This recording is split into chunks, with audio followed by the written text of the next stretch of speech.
ఫిలిప్పీయులకు రాసిన పత్రిక 4వ అధ్యాయము 4వ వచనం నుంచి 7 వచనాలు చదువుకుందాం.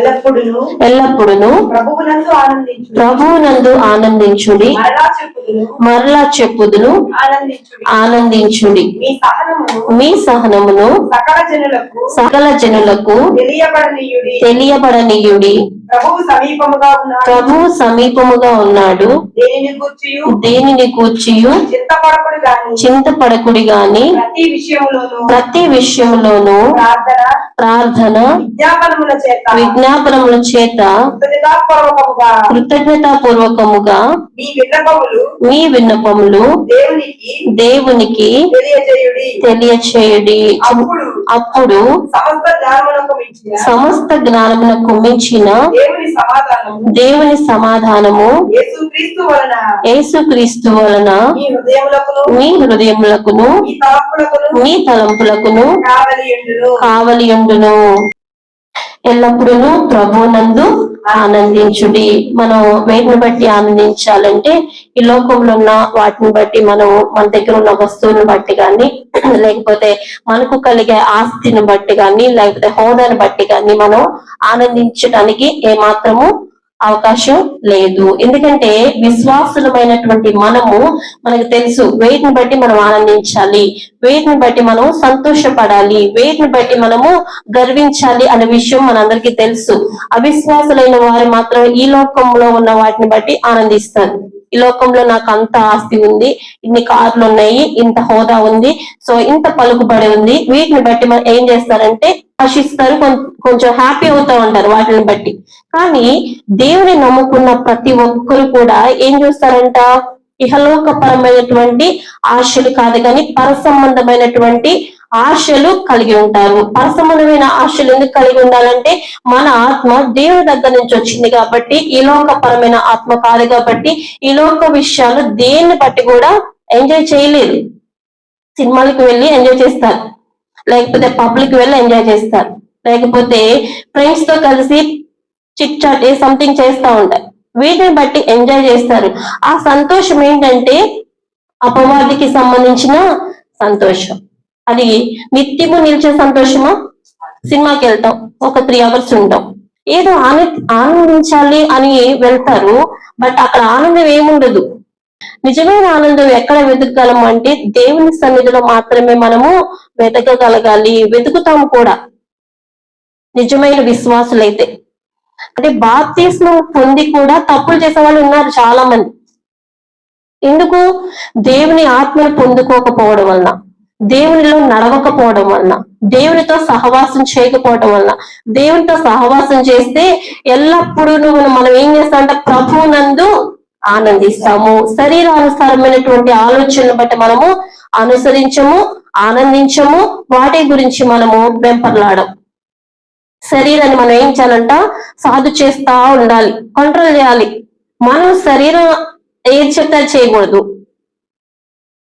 శరీరాన్ని మనం ఏం చేయాలి, గ్రిప్ లో పెట్టేయాలి.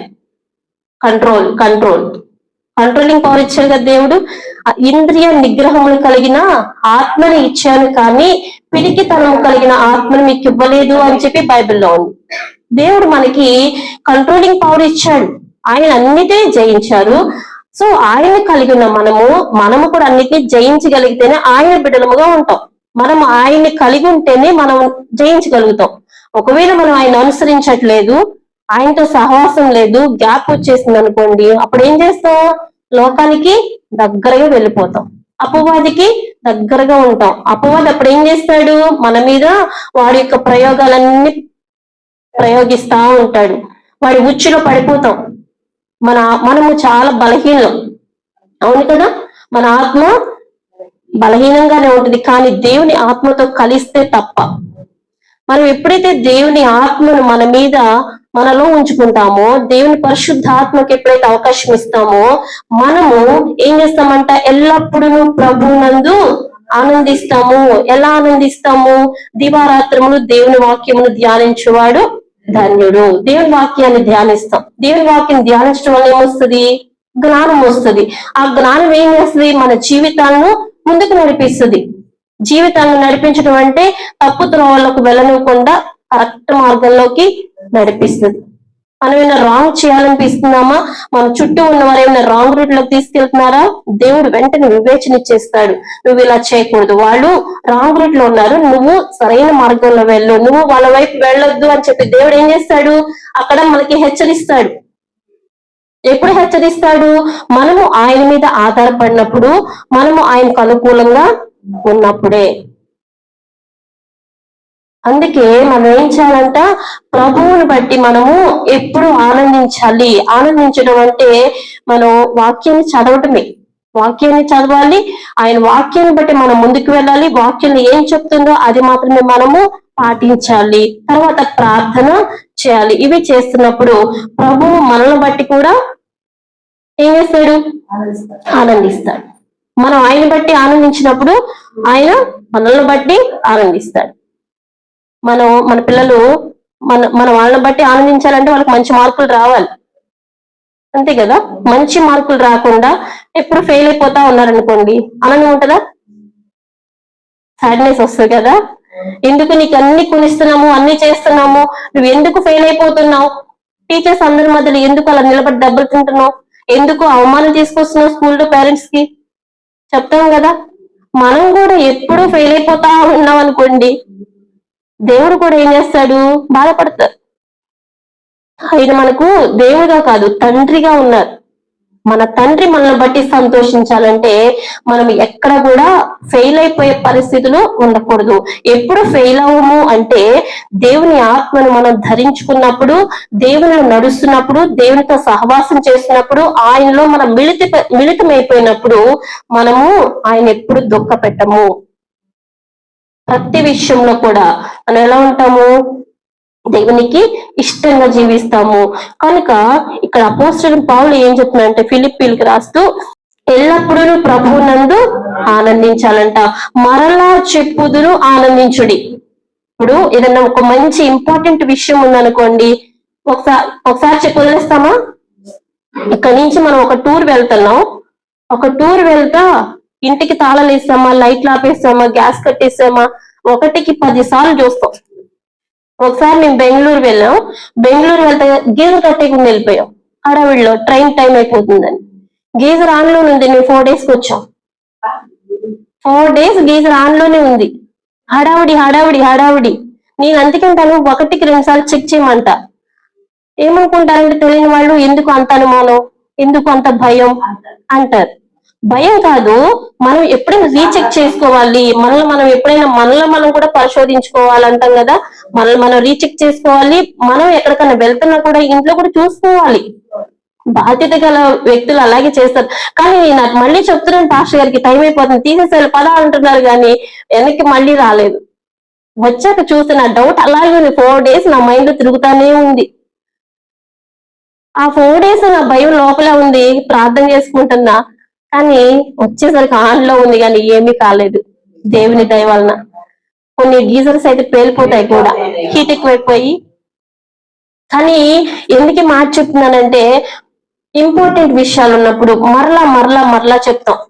ఏమో ఇక్కడున్న మన చుట్టూ ఉన్న పరిస్థితులు మరి మనుషులు ఎవరిని నమ్మటానికి లేదు. అందుకే అపోస్తలుడైన పౌలు చెప్తున్నాడు కదా, ఈ లోకంలో జీవిస్తున్నటువంటి విశ్వాసులమైన మనందరము కూడా దేన్ని బట్టి ఆనందించాలి అనే మాటల గురించి చెప్తా, ఈ లోకంలో ఉన్న దేన్ని బట్టి ఆనందించొద్దు, ప్రభువునందు ఆనందించుడి.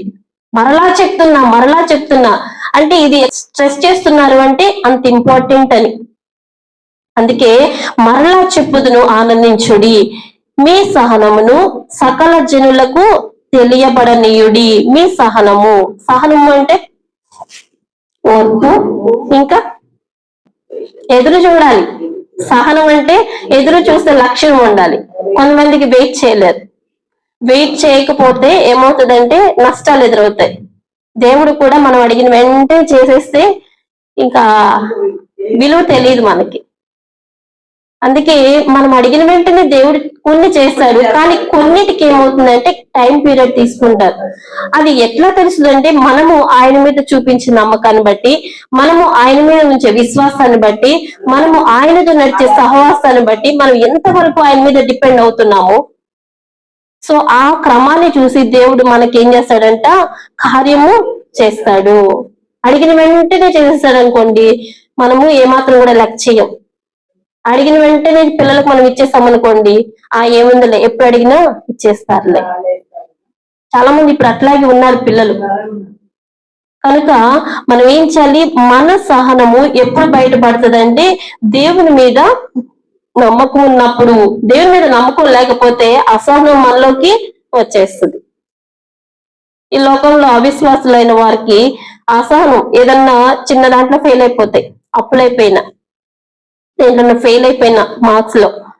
సో వాళ్ళు ఏం చేస్తారు, సూసైడ్ చేసుకోవడము, లేకపోతే ఏదన్నా దూకేసి చనిపోవడము, లేకపోతే ఏదో ఒకటి చేస్తానే ఉంటారు. అంటే అపవాది వారిని అలా ప్రేరేపిస్తా ఉంటది. అపవాది ఎందుకు ప్రేరేపిస్తుందంటే వాళ్ళు అపవాదికి చోటిస్తున్నారు. అపవాదికి చోటిస్తే మనము అపవాది క్రియలే మనలో జరుగుతూ ఉంటాయి. సో మనం ఏం చేయాలి, మన సహనాన్ని బయట ప్రజలకు తెలియబడేలా ఉండాలంట. సహనం అంటే ఏంటి, కింద ఉంది చూడండి, మృదుత్వము అంటే నెమ్మదిగా ఉండాలి. మన మాట కానీ, మన తీరు కానీ, మన నడవడిక కానీ, మన ప్రవర్తన కానీ, మన చేష్టలు కానీ, ఏవైనా కానీ ఎలా ఉండాలంట, మృదువుగా సాధుత్వంతో ఉండాలి. మృదుత్వం లేదనుకోండి, కోపం వస్తే చిందులు వేసుకుంటే వెళ్ళిపోతారు కొంతమంది. అంటే ఏంటి, వాళ్ళలో కోపం బయటకు వస్తుంది. చిన్న చిన్న విషయాల్లో మనం పేషెన్సీ ఉండదు, పేషెన్సీని కోల్పోతాం.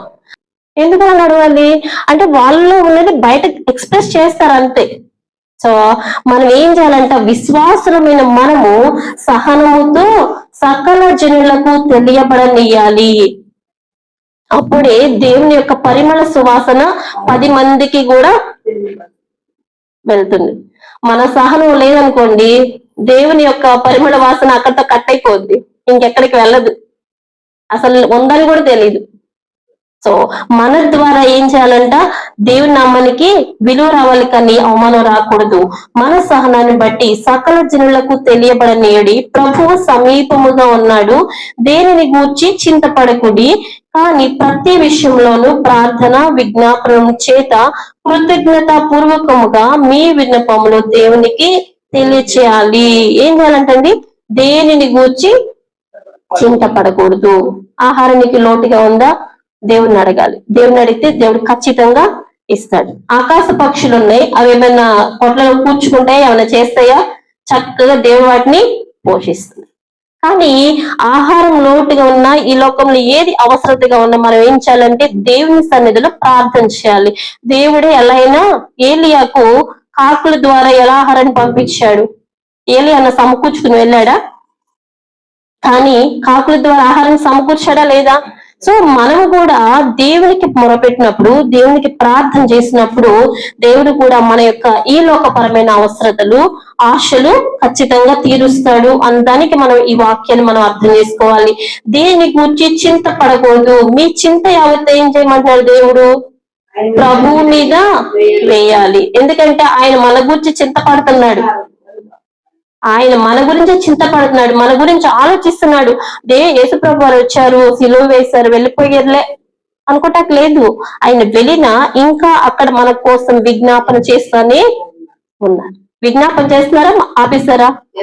విజ్ఞాపన చేస్తానే ఉన్నారు. ఎప్పటి వరకు చేస్తారంటే మనము ఆయనతో పాటు కలిసేంత వరకు, మనం ఆయన రాజ్యంలో చేరేంత వరకు మన గురించి విజ్ఞాపన చేస్తానే ఉంటారు. కనుక మనం ఏం చేయాలంటే, ఆయన మన గురించి చింతపడుతున్నారు కనుక మనం ఎంత చింతించినా మూరెడెత్తు కూడా చేసుకోవాలి. మనం ఏ చింత మనలో పెట్టుకున్నా చింతించి చింతించి కృంగిపోవడమే తప్పించి ఏ మాత్రము మనము రివైవ్ అవ్వలేము, పునరుజ్జీవం పొందుకోలేము. మనలో నిరాశ వచ్చేస్తుంది, నిస్పృహలు వచ్చేస్తే ఎందుకు ఈ జీవితం అనుకుంటాం. తద్వారా మనం ఏదో ఒక అపవాది క్రియలు ఏదో ఒకటి మనలో పనిచేస్తూ ఉంటాయి. కనుక ప్రతి చింత యావత్తును మనం ఏం చేయాలంటే దేవుని మీద మోపాల్సిందే. ప్రతి విషయంలోనూ ప్రార్థన ఎవరి కోసం చేస్తామంటే మన గురించి మనం చేసుకుంటాం. ఇతరుల కోసం చేసే ప్రార్థన కాదు. మన గురించి, మన కుటుంబంలో మన అవసరతలు, మన యొక్క మరి వ్యక్తిగత అవసరతల గురించి మనం దేవునికి తెలియచేయాలి. దేవునికి తెలియచేయాలంటే ఏం వాడతామంటే ప్రార్థన. ప్రభా నాకు ఈ అవసరతలు ఉన్నాయి, ప్రభా నాకు ఈ సమస్య ఉంది, నాకు ఈ శోధన ఉంది, ప్రభా నన్ను నీవు జ్ఞాపకం చేసుకో, నా పక్షాన నీవు నిలబడు, నాకు ఈ కార్యం చేయి ప్రభా అని మనం ప్రార్థన చేయాలి. అప్పుడు దేవుడు ఏం చేస్తాడంటే ఆయన కార్యం చేయడానికి రెడీగా ఉంటారు. కనుక మనం ఏం చేయాలంటే ప్రార్థన మన గురించి చేసుకుంటాం, విజ్ఞాపనల చేత. విజ్ఞాపన ఎవరి కోసం చేస్తాం? ఇతరుల కోసం. మన గురించి మనం చేసుకునేది ప్రార్థన. మన గురించి వదిలేసి ఇతరుల గురించి చేయాలి. మనకు మనం తింటే ప్రయోజనం ఉండదు, కానీ ఇతరులకు మనం ఎప్పుడైతే పెడతామో వాళ్ళు కడుపు నిండా తిన్నప్పుడు వాళ్ళు ఉన్న సంతోషాన్ని బట్టి దేవుడు మనల్ని బ్లెస్ చేస్తాడు. గిన్నెడు చన్నీళ్ళు ఇచ్చినా ప్రతిఫలము పోదు అంట. మరి మనం ఒకరికి భోజనం పెడుతున్నామంట, ప్రతిఫలం పోతుందా? పోదు, ఖచ్చితంగా పోదు. కనుక మనము ఇతరుల గురించి ఎవరైతే రక్షించబడలేదో, ఎవరైతే దేవునికి దూరంగా ఉన్నారో, దేవుని రక్షణకు దూరంగా ఉన్నారో, దేవుని ఎరుగక, కొంతమంది ఎరిగి కూడా దగ్గరకు రాలేదు, కొంతమంది ఎరగక రాలేదు, దేవుని గురించి తెలిసి కూడా రాలేదు కొంతమంది. అంటే ఇటువంటి కేటగిరీస్ ఉంటాయి కనుక ఇటువంటి వారి గురించి మరణించాలంట విజ్ఞాపన చేయాలి. రోజు ప్రతి బుధవారం మనం ఇక్కడ కూడుకుంటున్నాం కదా, ప్రతి బుధవారం ప్రార్థన చేస్తున్నాం. మరి వాళ్ళల్లో దేవుడు కార్యం చేయట్లేదు అని చెప్పి మనం నిరాశ పడిపోకూడదు. వాళ్ళకి దేవుడు ఒక సమయం ఇస్తాడు, వాళ్ళకు ఒక ముళ్ళు పెట్టైనా తీసుకొస్తాడు, ఎలా అయినా దేవుడు ఖచ్చితంగా లాక్కొస్తాడు. అది మన పని ఏంటంటే ప్రార్థన. వాళ్ళని మార్చు పని దేవుంది. అంతేగాని వాళ్ళు మార్చారా లేదా, వాళ్ళు ఎలా ఉన్నారు అనేది మనకి సంబంధించిన మ్యాటరే కాదు. మనకు సంబంధించిన విషయం ఏంటంటే మనం వారి గురించి ప్రార్థన చేస్తున్నామా లేదా, మన వంతు బాధ్యత నెరవేరుస్తున్నామా లేదా. దాని ప్రతిఫలం అనేది ఎవరిస్తారంటే దేవుడే ఇస్తారు. మనం వాళ్ళకు చెప్తున్నాం, సువార్త చెప్తున్నాం, వాళ్ళు మందిరానికి రావట్లేదు. సో మందిరానికి రాకపోవటం వలన దేవుడు రేపొద్దున వాళ్ళ నరకంలో ఉన్నప్పుడు దేవుని క్వశ్చన్ చేయడానికి ఏమాత్రం లేదు. ప్రభా నాకు సువార్త తెలియదు ప్రభా, నాకెవరు చెప్పలేదు ప్రభా అని చెప్పినా నాట్ వ్యాలిడ్. అది వ్యాలిడా? ఎందుకంటే నీకు సువార్త నీ దగ్గరకు వచ్చింది, కానీ నువ్వు పట్టించుకోవాలా. సో ఈ రోజు నువ్వు భరించాల్సిందే. ఏమాత్రము కూడా దేవుడు రక్షించడానికి అవకాశము ఉండదు. అందుకే ఇది కృపాకాలము గనక అవకాశం ఉండగానే ఏం చేయాలి? మనము రక్షించబడాలి. సమయం ఉండగానే సద్వినియోగం చేసుకోవాలి. జ్ఞానులు అయితే ఏం చేస్తారు? సద్వినియోగం చేసుకుంటారు. అజ్ఞానులు ఏం చేస్తారు? దుర్వినియోగం చేసుకుంటారు. రక్షణను మనం ఎప్పుడు కూడా దూరంగా ఉంచుకోకూడదు. ముందు మనం రక్షించబడాలి. మన ఊపిలో నుంచి బయటకు వచ్చి 10 మందిని మనం లాగేటట్టు ఉండాలి, కానీ మనం ఇంకా ఊపిలోని ఉండి ఉండి ఉండి ఇంకా లోపలికి వెళ్ళిపోవటమే. ఒక్కసారి ఊపిలోకి వెళ్ళాక కిందకి దిగిపోవటమే. వాళ్ళందరికి వాళ్ళు బయటికి రాగలరా? ఊపిలోకి వెళ్తే రాలేదు. కానీ అట్లాంటి పరిస్థితుల్లో కూడా దేవుడు మనల్ని రక్షించడానికి సమర్థుడిగా ఉన్నాడు. ఎప్పుడు అంటే హృదయపూర్వకముగా దేవుణ్ణి మనము ఆశ్రయించినప్పుడు దేవుడు మనకి కార్యం చేస్తాడంట. కనుక మనము కృతజ్ఞత పూర్వకముగా విజ్ఞాపన కూడా ఎలా చేయాలంట? కృతజ్ఞత కలిగి.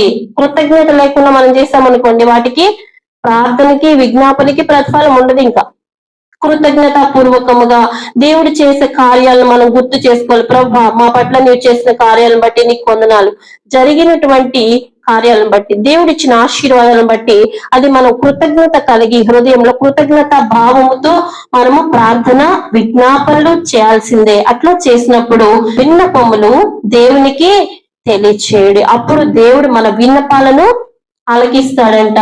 అప్పుడు సమస్త జ్ఞానములకు మించిన దేవుని సమాధానము యేసుక్రీస్తు వలన మీ హృదయములకును మీ తలంపులకును కావలి ఉండును. మన హృదయానికి మన మనసుకి ఎవరు కావలిగా ఉంటారు? దేవుడే. మన హృదయానికి మనసుకి కావలిగా లేరనుకోండి, మన హృదయం ఎట్టేటి వెళ్ళిపోద్ది? లోకం వైపు వెళ్ళిపోతుంది. లోకంలో మునిగిపోతాం, లోకానికి అనుకూలంగా ఉంటాం కదా. లోకానికి దగ్గరగా ఉన్నాం అనుకోండి, మన హృదయం మనస్సు మన దగ్గర ఉంటుందా? అస్సలు.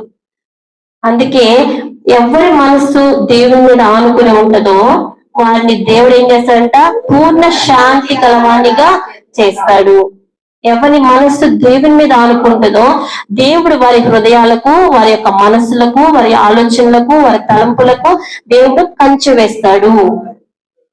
దేవుడు కంచె వేయకపోతే మనము మన మనస్సును ఏం చేయలేము. మనసులో వచ్చే ఆలోచనలన్నీ ఏం చేయాలంటే చెరపట్టి తీసుకొచ్చి దేవుని సన్నిధిలో పెట్టాలి.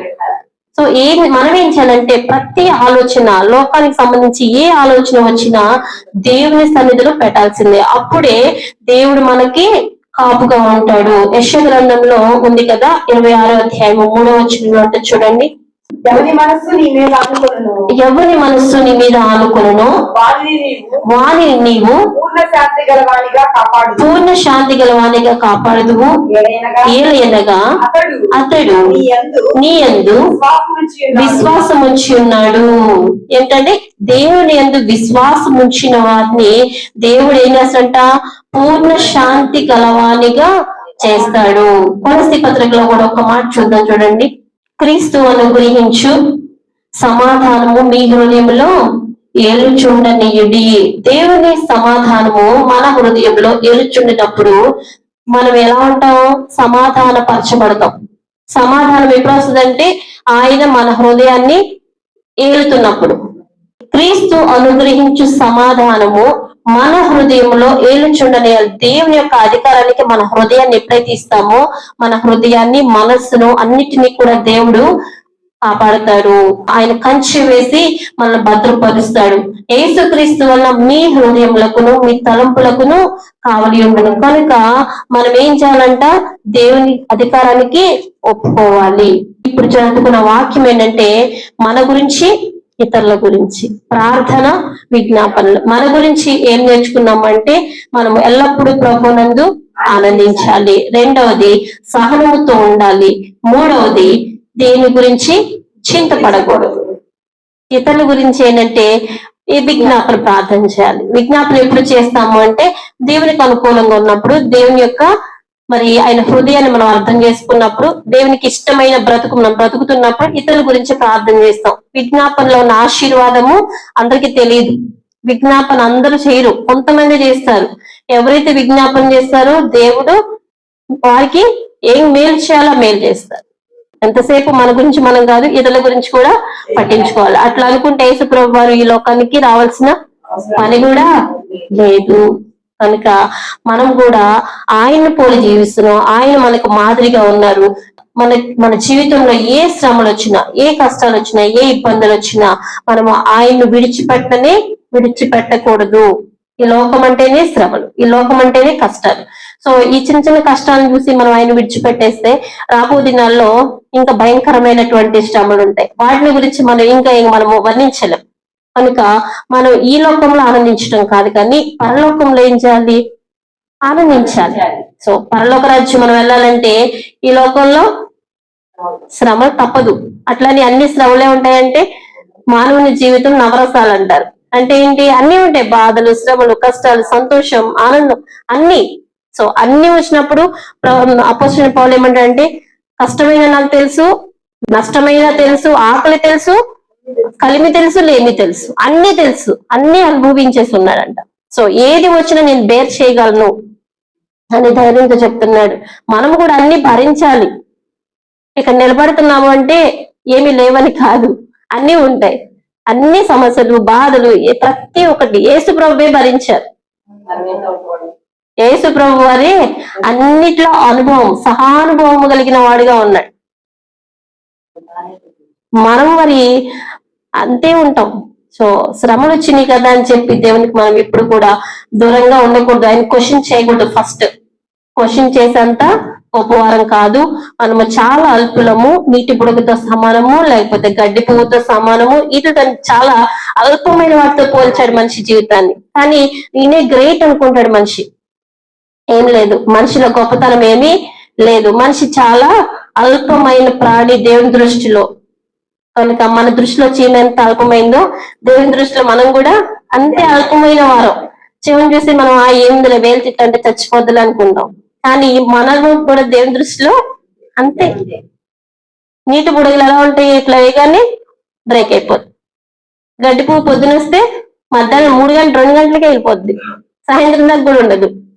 సో మన జీవితాలు కూడా చాలా అల్పమైనవి కనుక మనం ఏం చేయాలంటే ఉన్న జీవితాన్ని వ్యర్థం చేసుకోకుండా జ్ఞానుల వలె సమయాన్ని సద్వినియోగం చేసుకుంటూ దేవునికి ఇష్టంగా బ్రతుకుతాం, ప్రభువునందు ఆనందిద్దాం. ఆనందించినప్పుడు మాత్రమే ఇవన్నీ మనం చేయగలుగుతాం. ఆనందించినప్పుడే శ్రమలను ఎదుర్కొంటాం. దేవుని ఆనందిస్తేనే శ్రమలను ధైర్యం ఎదుర్కోగలుగుతాం, లేకపోతే శ్రమల్లో కృంగిపోతా ఉంటాం. కనుక ప్రభునందు ముఖ్యమైన మాట ఏంటంటే ఎల్లప్పుడూ ప్రభునందు ఆనందించుడి. మరలా చెప్పుదును ఆనందించుడి. స్ట్రెస్ చేసి చెప్తున్నారంటే ఆనందించాలి. దేవుడు మనందరినీ దీవించి ఆశీర్వదించును గాక.